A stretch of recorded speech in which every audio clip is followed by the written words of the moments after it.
जैसे ये जलाधारी है माता पार्वती जी का हस्तकमल, ये शिवलिंग रखा हुआ है।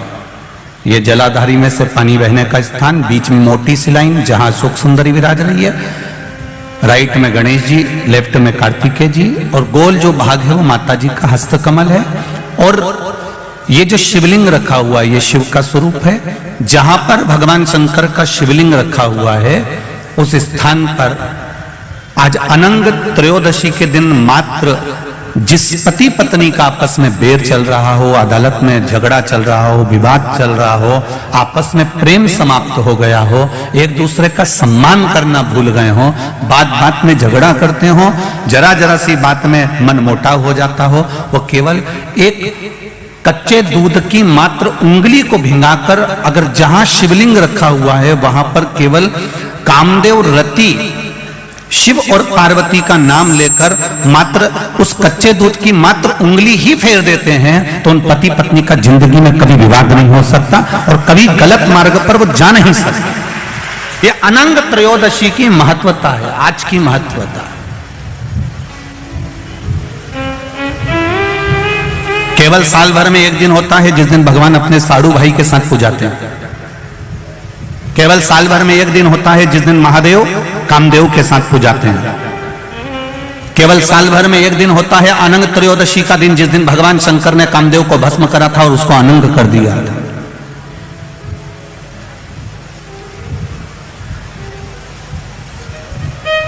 और आज पूरे राष्ट्रवासियों को तो बड़ा प्रसन्नता का विषय है कि आपको अनंग त्रयोदशी के साथ में आज सोम प्रदोष का भी आनंद प्राप्त हुआ है। ये शिव की कृपा है, ये उसकी उदारता, ये उसकी करुणा। अनंग त्रयोदशी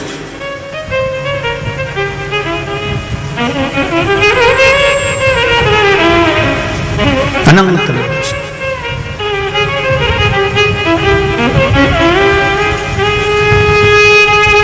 आज के दिन जो 35 साल के हो गए, 30 साल से ऊपर के हो गए, 42 साल के हो गए और जिनका विवाह नहीं हुआ है वो बेलपत्री की मध्य पत्ती पर केवल कच्चा दूध लगाकर ही भगवान शंकर को समर्पित कर देते हैं तो अगली जो अनंग त्रयोदशी आती है उससे पहले उसका मंगल विवाह हो जाता है। इतना महत्व है अनंग त्रयोदशी। अनंग त्रयोदशी का इतना महत्व है हमारे शास्त्रों में। महाराज भगवान शिव ओगरदानी त्रिकालदर्शी कैलाशी अविनाशी भगवान शंकर ने माता सती को खूब समझाया था।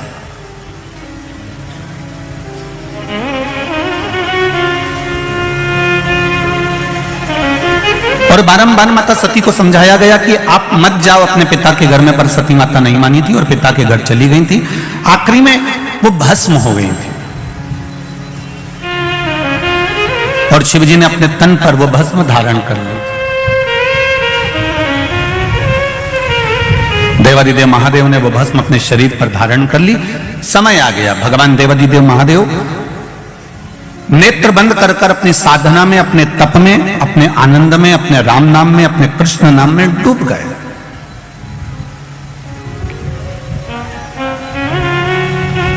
अब वो विचलित नहीं हुए। भगवान देवादिदेव महादेव का चित्त केवल राम में, कृष्ण में लग गया। नेत्र बंद हैं, साधना में लीन हैं, भगवान की विरल भक्ति में डूबे हुए हैं। उनको कोई मतलब नहीं कि संसार सागर में क्या हो रहा है। अब इसी बीच में जो शंकर भगवान ने भस्म शरीर पर धारण करी थी और भस्म शरीर पर धारण कर कर देवादिदेव जब चलकर आ रहे थे, उस मार्ग में चलते चलते चलते चलते देवादिदेव महादेव के सम्मुख में जब शिवजी केवल तप साधना करने के लिए बैठने जा रहे थे तब एक असुर, एक राक्षस जन्म ले चुका था जिसका नाम था तारकासुर।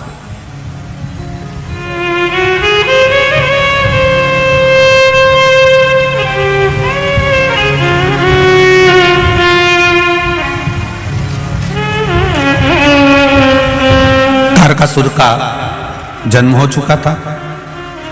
महाराज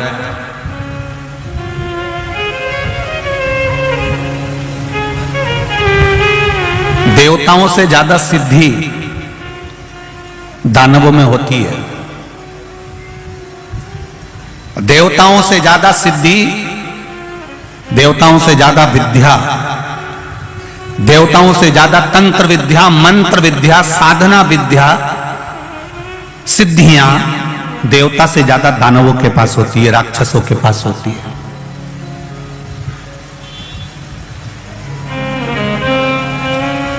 देवताओं के पास में कोई सिद्धि नहीं होती, देवताओं के पास में तो केवल विश्वास होता है परमात्मा के चरणारविंद का।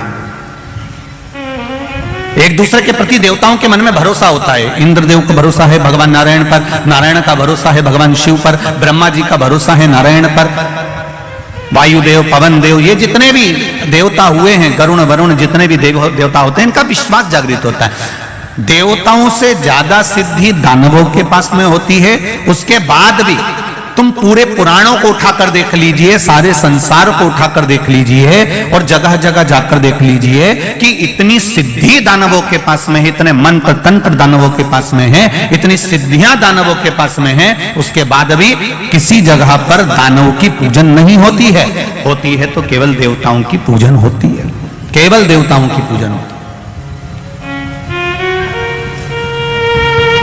क्योंकि शिव पुराण कहती है कि तंत्र मंत्र साधना, ये सिद्धियां, ये सारी जो सिद्धियां है ये कुछ दिन की रहती है।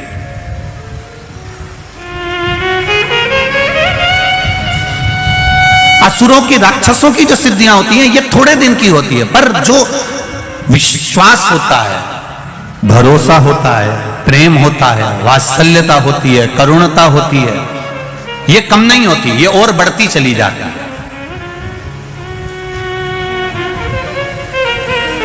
आप जिससे स्नेह करते हो, प्रेम करते हो, विश्वास रखते हो, करुणा रखते हो, वात्सल्यता रखते हो।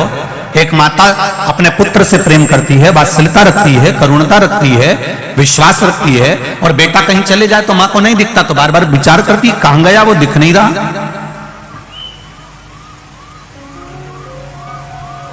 वो दिख नहीं रहा। कोई कोई स्नेह जो करते हैं, प्रेम जो करते हैं, उसको देखने के लिए तड़पते हैं।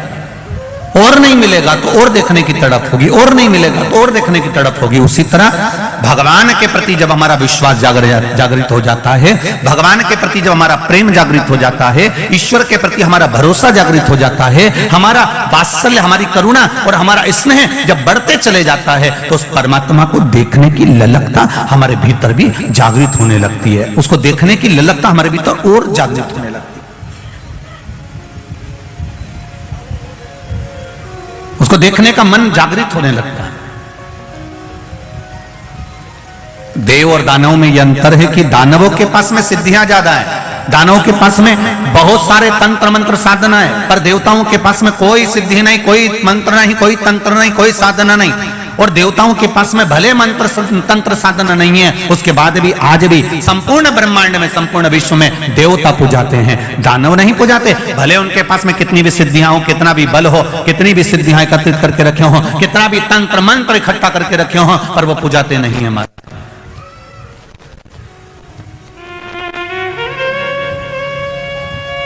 तारकासुर केवल असुरों में एक ऐसा था, तारकासुर ने यह विचार कर लिया कि मेरे पास में सिद्धियों की कमी नहीं है, मेरे पास में मंत्र तंत्र की कमी नहीं है, मेरे पास में बहुत सिद्धियां हैं, बहुत मंत्र तंत्र हैं, पर यह सिद्धियां मेरे किसी काम की नहीं है।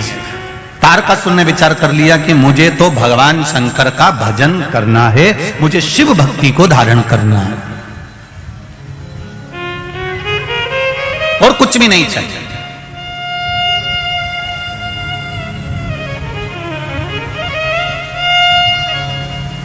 महाराज, यही चतुरता है। एक कील, एक हथौड़ी, हथौड़ा तुम लेकर आओ, कील ठोकी है, वो कील आड़ी टेढ़ी हो जाएगी, पर एक कारीगर आएगा और वो कील ठोकेगा तो वो कील आड़ी टेढ़ी होगी क्या? नहीं।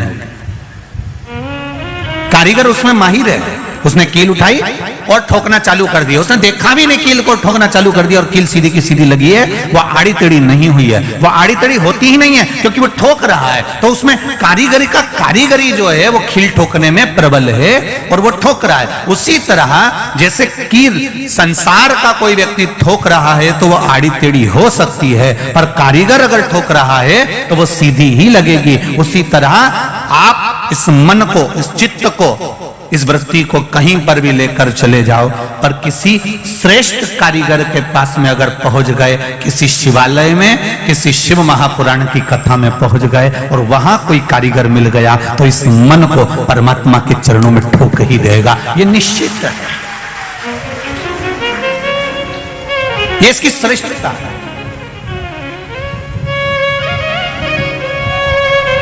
मैंने तेरे ही भरोसे, ओ बाबा तेरे ही भरोसे, हवा बिच उड़ती जावांगी, बाबा डोर हथो छड़ी ना मैं कटी जावांगी, भोले मैं तेरी पतंग, शंभो मैं तेरी पतंग, हवा बिच उड़ती जावांगी, बाबा डोर हथो छड़ी ना मैं कटी जावांगी, भोले मैं तेरी पतंग, शंभो मैं तेरी पतंग। इस मन रूपी कील को किसी कारीगर के पास में, किसी देवालय में ले जाकर रख दो और अच्छा कारीगर मिल गया तो वो ठोकेगा। और फिर एक कील इधर उधर नहीं जाएगी। एक पत्राया है, देखिए,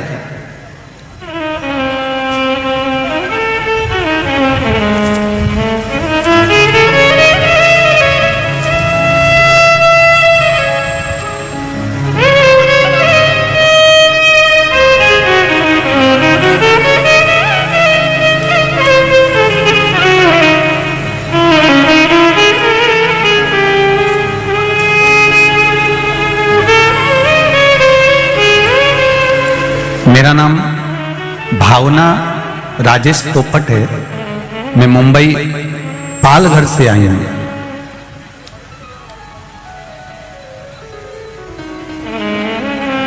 उन्होंने एक बात बहुत अच्छी लिखी है, मेरा नाम भावना राजेश पोपट है, मैं मुंबई पालघर से कथा में धोख लगाने आई हूं। मुझे हिंदी ठीक से लिखना बोलना नहीं आती है, तो क्षमा करना कहीं गलती हो तो। बेन श्री शिवाय नमस्तुभ्यं।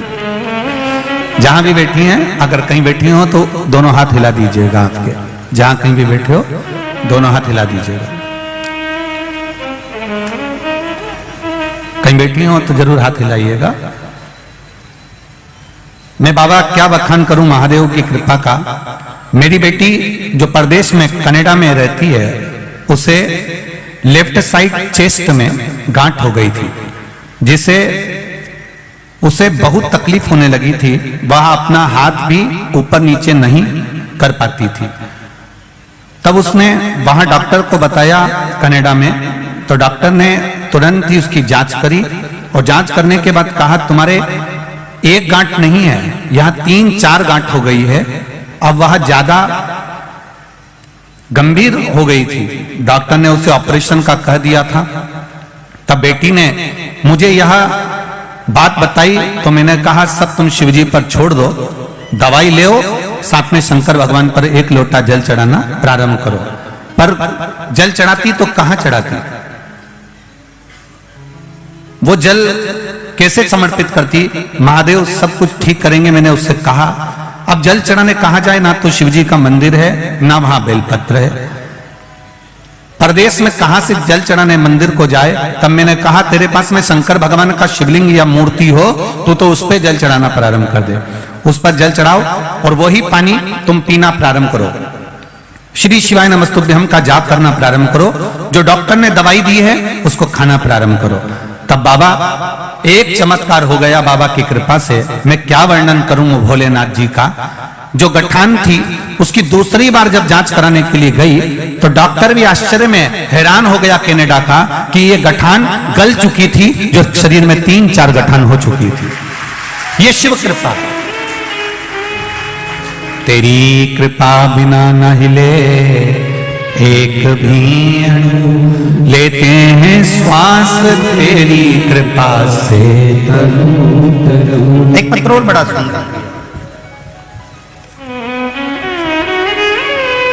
पहले तो बच्चे का फोटो देख लो आप। जितने लोग भी आस्था चैनल पर कथा देख रहे हैं, पहले इस बच्चे का फोटो देखें।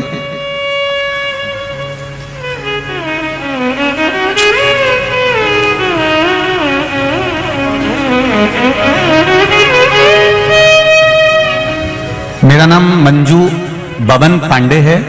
मैं औरंगाबाद महाराष्ट्र से आई हूं। कहीं बैठी हो तो हाथ हिलाइएगा,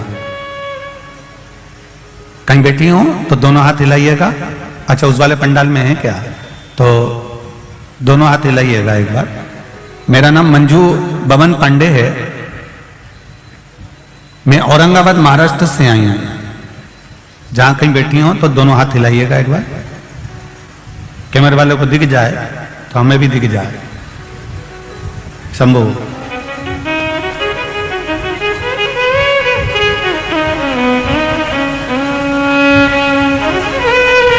एक लोटा जल टीवी के सामने सुनी हुई कथा का क्या वर्णन करूं गुरुजी। मेरी 5 बेटियां हैं गुरुजी।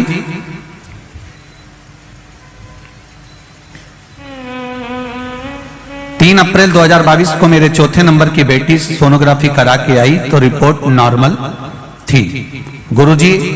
11 अप्रैल 2022 को उसको दिक्कत शुरू हो गई और डॉक्टर ने उसकी डिलीवरी डेट 14 अप्रैल दी, लेकिन उसको दिक्कत 11 को शुरू हो गई और अपने यहां रामनवमी के यज्ञ में बैठी थी।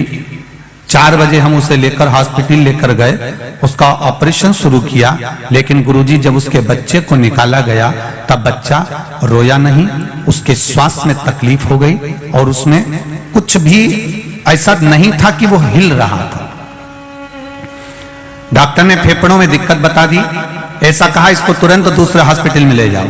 हम एक हॉस्पिटल छोड़कर दूसरे हॉस्पिटल में 6:30 से लेकर 7:30 तक हॉस्पिटल घूमते रहे, पर कोई झेलने को तैयार नहीं था, क्योंकि बच्चा रोया भी नहीं था, श्वास भी नहीं थी। हर तरह से हम परेशान हो गए। तब श्री शिवाय नमस्तुभ्यम का जाप करना प्रारंभ करा। मैंने अपने तीसरे नंबर की बेटी से कहा कि तुम जाओ और शिवजी पर 1 लोटा जल चढ़ाओ और वो जल लाकर तुरंत दो। बेटी ने जल लाकर शंकर भगवान का चढ़ाया हुआ जल लाकर दिया और बाबा की कृपा से, शिव की कृपा से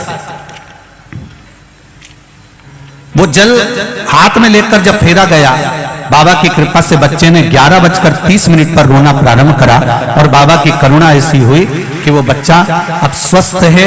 उसका फोटो भी लगाया है गुरुजी, और जिस समय वो हालत गंभीर थी उस समय भी लगाया है। उसकी सारी रिपोर्ट लगा रही हूं उस बच्चे की कि उसके फेफड़े आदि कुछ भी काम नहीं करते थे, यहां तक उसके एक्सरे आदि सब लगाए गए हैं, पूरी रिपोर्टें लगाई गई है। गुरुदेव, ये शिव शंकर का भरोसा और विश्वास है जो आज मेरी गोद में मेरा बाबा का प्रसाद है। ये शिव कृपा। हर हर शिव भक्ति में भगवान शंकर की अविरल भक्ति का जो सुख है, भगवान शिव की अविरल भक्ति का जो आनंद है, वो आनंद कोई साधारण नहीं। बैठिए बहन, जहां कहीं भी आप बैठ जाइए। श्री शिवाय नमस्ते। यह आनंद भक्ति का एक सुख है, विश्वास, भरोसा, दृढ़ता। फिर निवेदन करूंगा, देवों से ज्यादा बल दानवों में है देवों से ज्यादा सिद्धियां दानवों के पास में हैं, देवों से ज्यादा तंत्र मंत्र साधना दानवों के पास में है। उसके बाद भी पूरे संसार में, पूरे विश्व में कहीं दानव की पूजन नहीं होती। क्यों? क्योंकि हमारी भारत भूमि जो है वो विश्वास, श्रद्धा और भरोसे के साथ जीती है। हम जितना प्रेम, वात्सल्य, करुणता परमात्मा के चरणों में रखते हैं, उतना सुख हमारे जीवन में हम प्राप्त कर लेते हैं, उतना सुख हम प्राप्त करते।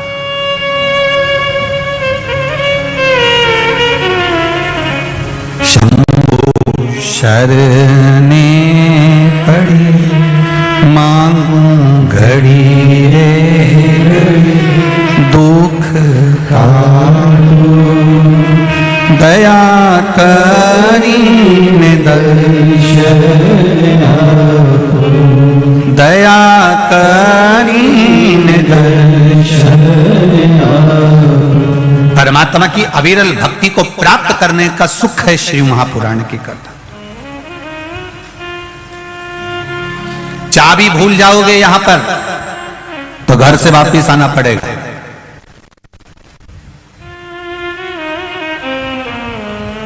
एक बात बहुत ध्यान लगाकर सुनना, चाबी की याद कब आती है? जब घर पर जम के बोलो जरा, पहुंच गए। चश्मा भूल गए, चश्मे की याद कब आती है? जब कुछ पढ़ते से।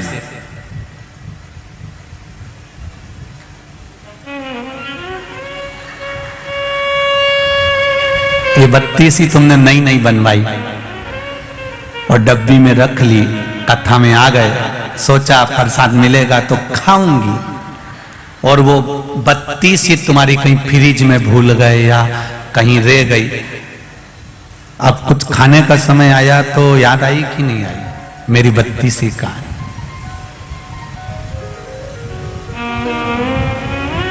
घर जाकर चाबी की याद आती है, पढ़ते समय चश्मे की याद आती है, खाते समय बत्ती सी की याद आती है, और मरते समय शिव की याद आती है।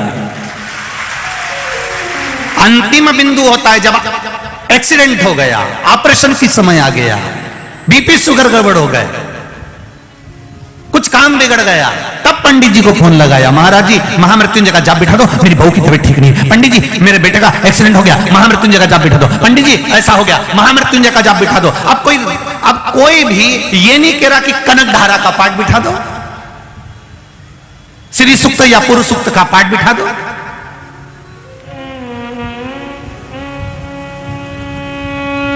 कनक धारा का पाठ, श्री सूक्त, पुरुष सूक्त का पाठ कब याद आता है? जब दिवाली आती है, जब कोई शुक्रवार का दिन आता है, कभी लक्ष्मी को प्राप्त करने का दिन आता है। पर जब मृत्यु की घड़ी आती है, मौत की घड़ी आती है, जब उलझनों में मनुष्य उलझ जाता है, जब कहीं ऐसी विषम परिस्थिति में मनुष्य फंस जाता है, उस जगह पर कोई याद नहीं आता, तब मेरा महामृत्युंजय याद आता है, मेरा महादेव याद आता है। क्योंकि अंतिम क्षण में वो सम्मुख में होना चाहिए, अंतिम क्षण में वो सामने होना चाहिए।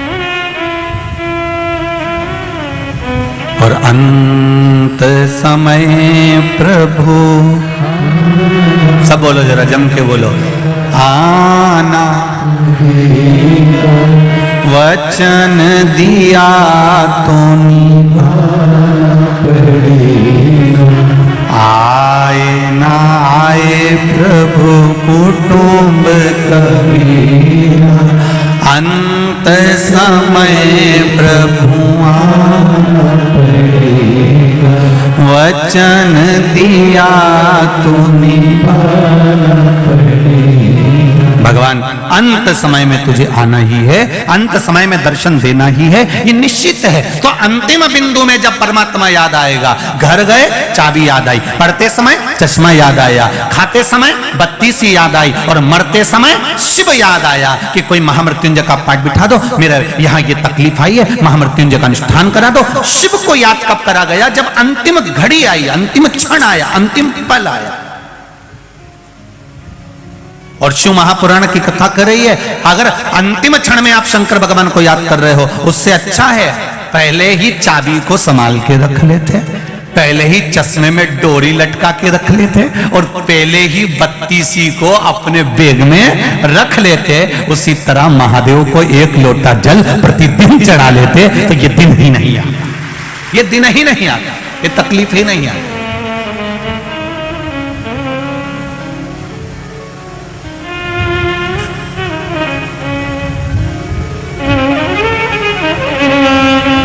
तारकासुर प्रकट हो गया। तारकासुर को लगा, तारकासुर को यह ज्ञात हुआ कि मुझ में बल बहुत है, मैं सब कुछ कर सकता हूं, मेरी सामर्थ्यता बहुत कुछ करने की।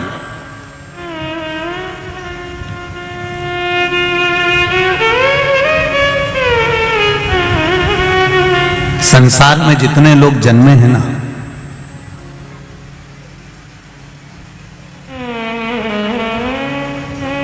संसार में जितने लोगों का जन्म हुआ है ना, कोई साधारण नहीं। सब भगवान की कृपा से जन्मे हैं, सब भगवान की करुणा से जन्मे। बस थोड़ा सा तालमेल मिलाने की जरूरत है। इतने चतुर चतुर लोग संसार में हैं, इतने विद्वान विद्वान लोग संसार में हैं, उसके बाद भी भूल कर जाते हैं परिवार में रहकर। पांव में जब चप्पल पहनते हैं तो दोनों चप्पल का नंबर एक ही रखते हैं, दोनों चप्पल का नंबर एक ही रखा।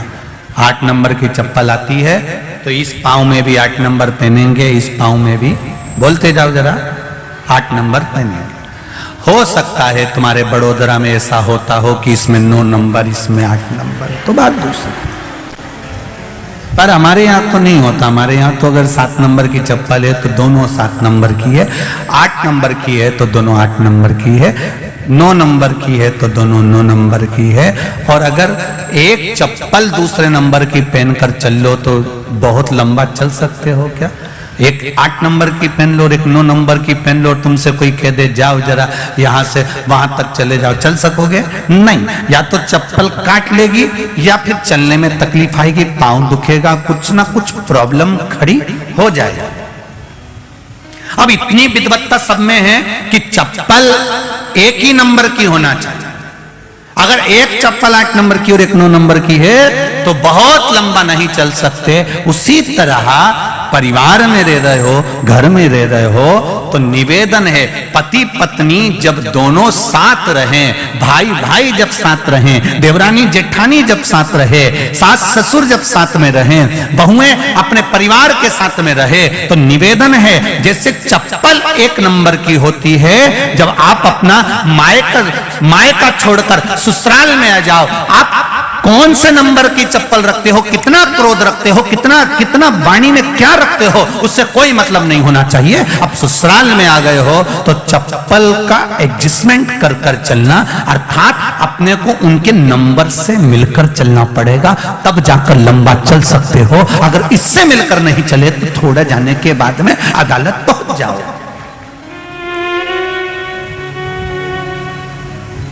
आज के जमाने में सबसे ज्यादा अगर विडंबना है तो ये विडंबना सबसे बड़ी खड़ी होती है। थोड़े दिन तक संबंध रहता है, थोड़े दिन के बाद अदालत में पहुंच जाता है।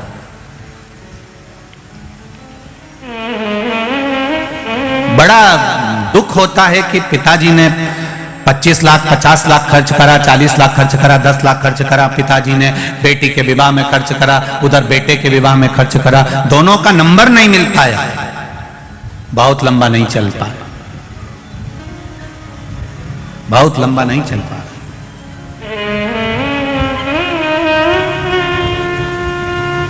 उसको मिलाने का प्रयास करिए। भक्त जितना भगवान के मंदिर जाता है, भक्त जितना भगवान के द्वार जाता है, लोग कहते हैं कि भक्त भगवान के द्वार गया, भगवान के मंदिर गया, पर शिव पुराण कहती है भक्त जितना भगवान के द्वार जाता है उससे दुगना भगवान भक्त के द्वार पर खड़ा जाता है, वहां खड़ा मिलता है, उसके द्वार पर जाता है। कितना सुंदर कहा है बछड़ा गाय के पीछे चलता है, पत्नी पति के पीछे चलती है। अब अभी का तो हम नहीं कह सकते, पर पहले का नियम था।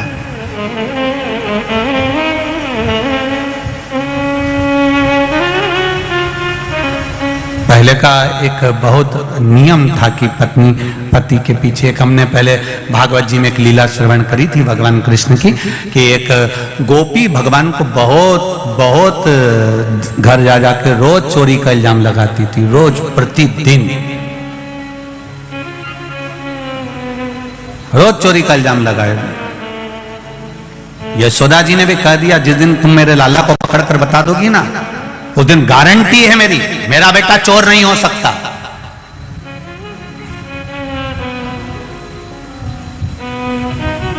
इसने भी कह दिया।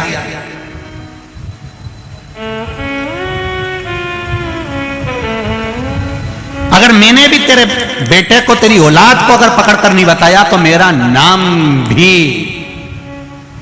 कमलाबाई नहीं। अब जो भी उसका नाम होगा उस समय पर मेरा नाम भी ये नहीं। अब इतनी शर्त लगा के चली गई। यशोदा जी ने अपने लाला को गोदी में लिया और गोदी में लेकर यशोदा जी बोली, कनुआ तेरे से एक निवेदन करूं मैं? हाँ मैया बोल।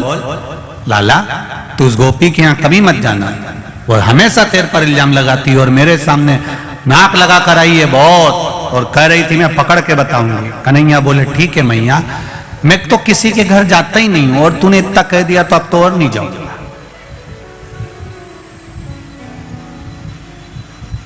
ये मानने वाला है। सबसे पहले उसी गोपी के घर गया, सबको लेके गया। अब गोपी भी इतनी समझदार थी, इतनी चतुर थी कि उसने आज लाला को पकड़ने के लिए मटकी के नीचे घंटी लगा दी थी।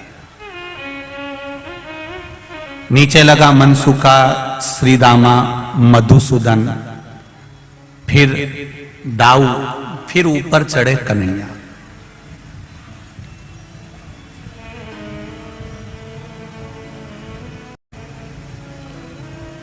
अब नीचे जो मनसुका लगा था उसको छींक आ रही थी। अब उसके हाथ जो थे वो घुटने पे थे।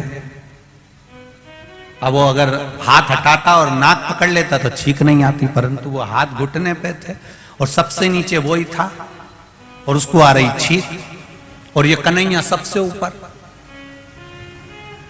अब इसने मटकी को तो पकड़ लिया और घंटी को भी पकड़ लिया। इसको मालूम है घंटी बजेगी, तो उसने घंटी को भी पकड़ लिया। इतनी देर में जो नीचे था मनसुका, वो छींक दिया, और छींका तो ये सब धड़ धड़ धड़ धड़ नीचे। अब ये सब तो नीचे आ गए, वो अकेला टंगा है। अब उसका एक हाथ नीचे आ गया कन्हैया का, और घंटी टन टन बोलना चालू करी। सब भग गए, अकेला टंगा है ऊपर, अकेला। अब वही काकी आ गई, वही गोपी, और आते से ही बोली, आज पकड़ाया बेटा, तेरी मां खून नाक लगाए, मेरा बेटा चोरी नहीं करता। अब देख, अब उतर तू नीचे, जल्दी उतर। काकी कैसे उतरू? काकी बोली जैसे चढ़ा था। कन्हैया बोले चढ़ते समय तो और भी नीचे लगे थे। अरे नीचे उतर जा। नहीं उतरू काकी, मैं से ऐसे उतरते नहीं। अरे कूद जा, लग जाएगी, मैं नहीं उतरू। एक काम करना काकी, तू मेरे नीचे लग जा। काकी ने कहा मैं नीचे लगूंगी, तू मुझ पर पांव रखेगा तो क्या हुआ? काकी बोली मेरी उम्र देख रही है। काकी बोली मेरी उम्र तो देख, 72 साल की मेरी उम्र है। इतने में कन्हैया बोला चुगली करने में उम्र नहीं देखती।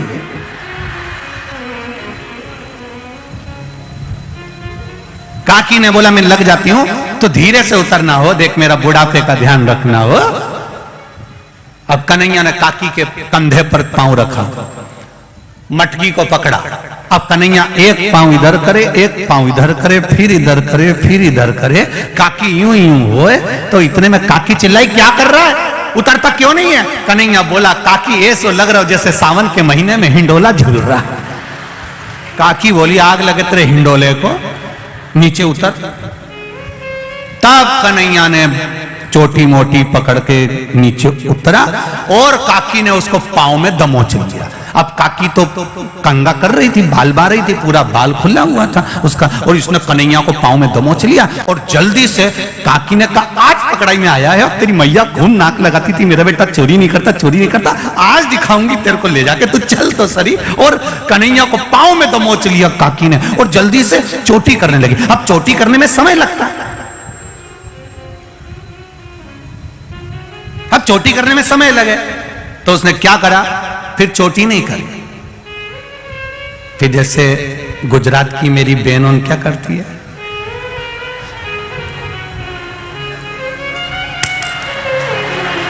उन्हें, और वैसे भी देखो लड़ने जाओ ना तो जूड़ा थोड़ा एनर्जी देता है,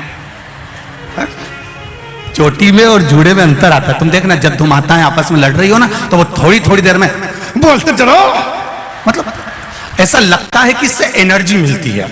जैसे वो हमारे यहाँ हलवाई जब जलेबी बनाता है तो ऐसा खींच के बनाता है तो एनर्जी मिलती है, तब जले।